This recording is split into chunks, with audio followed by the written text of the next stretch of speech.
There's a dolphin in the Grand Canal. Imagine a city in the middle of the sea. The roads are made of water and the people use boats the way we use cars. They have water taxis, water buses, boats to deliver the mail, and pick up trash, and boats with sirens for the police and firefighters. But most of all, they have gondolas, long thin boats you will find nowhere else. The waterways here are called canals. The gondola you see below is riding on the largest of these, which snakes through the city like a backwards S. It is called the Grand Canal, and the city you are imagining is Venice.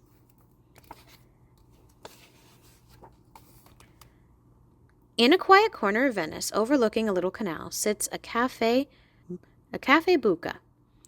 Let's open the door and meet Mama Buca, Papa Buca, and their son Luca Buca. Poor kid. Look at him. So bored and lonely, stuck in here all summer with his parents. His friends are lucky. They are at the beach or in the mountains or off visiting cousins in other countries. Every day at 2 o'clock, the cafe closes for a couple of hours so the family can have a break. Starting at noon, Luca begins to ask his mother if he could leave early. Can I please go now? Not until your father says you can. Finally, at 5 minutes to 1, Papa says, Okay, Luca, you are free to go out and play. Luca kisses his mama goodbye and made for the door. He hoped it was raining out, or at least cloudy, because why should everyone else be having fun when he wasn't having any? But no, the sky was filled with a pretty, hideous sun. Luca started towards the Grand Canal, like he did every afternoon. Unfortunately, to get there, he had to walk through St. Mark's Square, the most crowded place on earth. What are all of these people thinking? Coming to Venice from around the world, and for what? To take a ride in a gondola to look at a bunch of stupid old buildings? The last time something exciting happened here was 1,000 years ago. Luca sat at the top of the steps and Luca sat on top the steps that led down to the water and watched the boats go by. Just when he couldn't have felt any more sorry for himself, Luca got splashed in the face by a dolphin. A dolphin?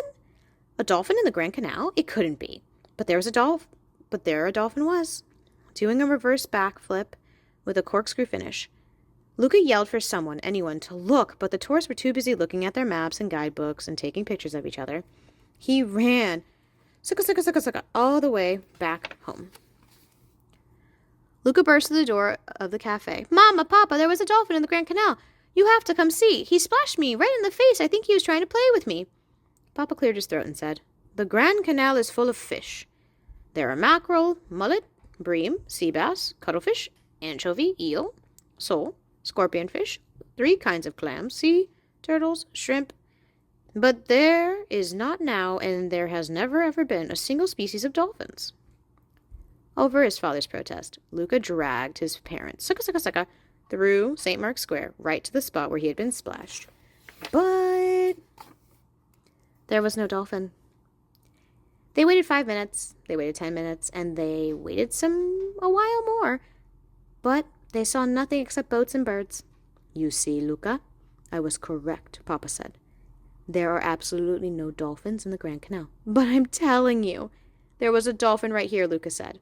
And I'm sure it was a very nice dolphin too, dear, Mama said. So guess who showed up after Mama and Papa turned around and left for the cafe? Stop! Look! Come back! Luca yelled, but his parents were too far away to hear. I've been waiting for you forever, Luca told the dolphin. The dolphin laughed.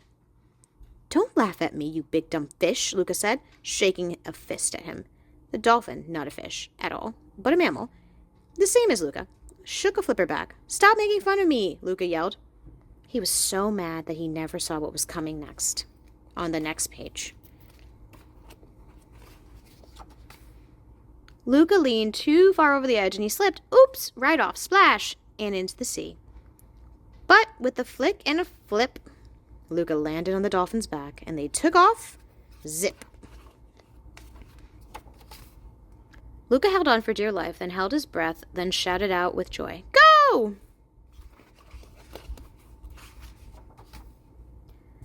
But when they got to the bridge at read-alouds, Luca yelled, "Stop!" The Dolphin didn't, and they sailed right through the arches. If you're enjoying this book and the adventure, have your parents pick it up. Until next time, bye!